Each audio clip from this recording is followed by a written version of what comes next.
Welcome back to Workshop Wednesday. I'm Chelsea Fussmeyer. Thanks for joining me today in my workshop. And today we're talking all about hems, hemming narrow hems, and just the beauty of them. And I have this bridesmaid's dress on my table that I featured in the email on Monday. And this gown actually has about 10 meters of narrow hem. And when working with chiffon, a narrow hem is a must.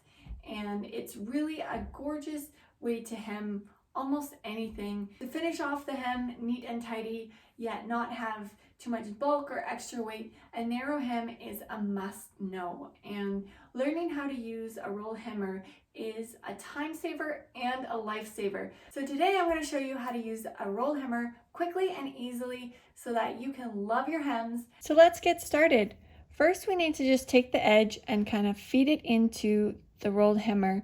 I like to just fold it over and hold it with my finger at the back, and same with the front, and just slide it a little bit back and forth before I drop it down so that it really kind of clicks into place and starts the roll. Since this is a continuous edge, being that it's a hem, it doesn't really matter where you start your hem.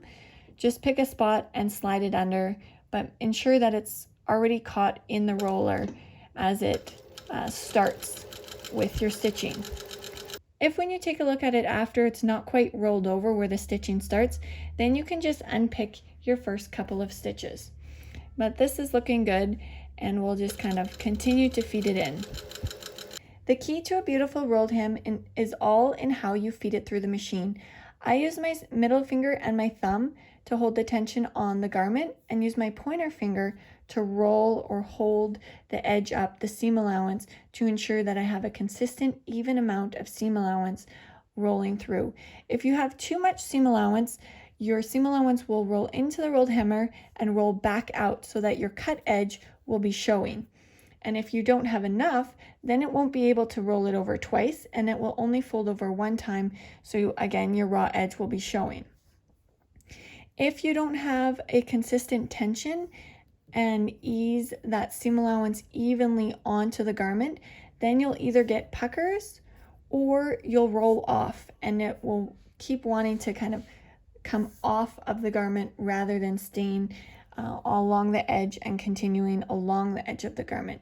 So it's really important to keep that tension at an even pace, especially if you're doing a rounded edge. If you're doing a rounded edge, then you'll even need to ease that cut edge, that raw edge, onto the garment in a consistent manner as you go around, and having that thumb and middle finger to provide a little extra tension and then ease extra material into the rolled hemmer as it goes in will be the key to not ending up with too much material or getting kind of that pucker or rolled edge.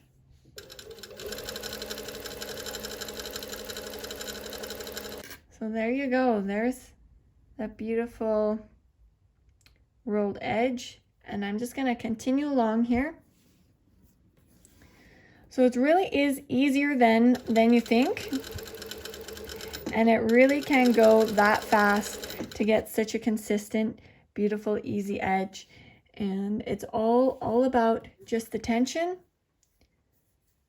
and getting a feel for that, as well as keeping a consistent amount of seam allowance folding over so that it can fold it over twice but not be too much or too little, and have an even finished edge. When rolling over seams, you may find that it's too thick depending on the weight of the material you're rolling. And in that case, when you approach the seam, just take it out of the roll hemmer and roll it by hand. In this case, since this is a chiffon and it's really thin, I can fit both the material and the thickness of the seam allowance through the roller and continue as usual. I do like to trim the seam allowance, however, just at a little bit of an angle. Just so that it's not as much thickness and it rolls over nicer. And sometimes that seam allowance, if you leave it square, will stick out again, as it will if you roll over too much. So trimming off just a little corner of the seam allowance is a great tip as well. There you go. There's the roll hem transition over top of a side seam.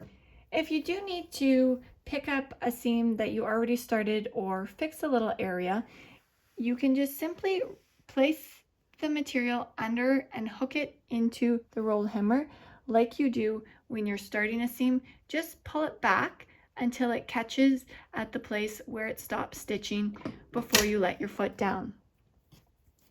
Then you can just pick up, as it will stitch a couple stitches over top of your old seam, and if you'd like, you can back stitch a couple stitches and then just continue on your way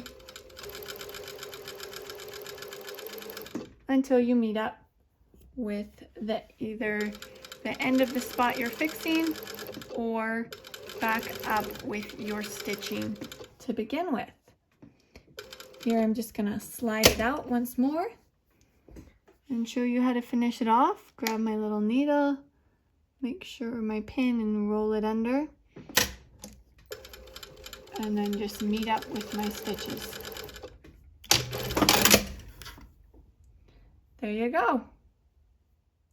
So I did a quick sample with a few common kind of problems that you might run into, what causes them, and how you can rectify them.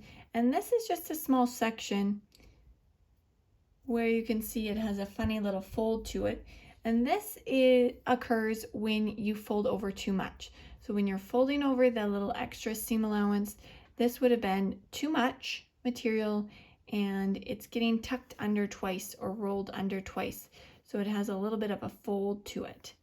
Now, another common problem is that it will kind of twist or pucker along the edge like this. Now, if it's twisting like this or puckering, this can happen even when you're doing a hem by hand. And the cause of this is that the seam allowance of the hem is pulled over too far compared to where it's attached. So the tension of how it was being folded up and how it was being held is that the seam allowance was being dragged or pulled along for too long and then attached too far down, so it causes it to kind of twist and pucker. So this just means that this area of hem should actually be attached a little higher up. So that tension when you're feeding it through to ensure that it's always folding over nice and square is what's going to rectify this and ensure that that doesn't happen.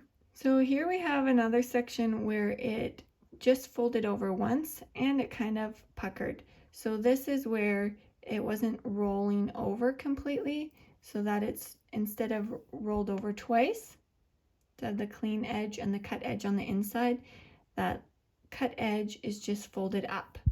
This is an example of what it looks like if you fold it over too far.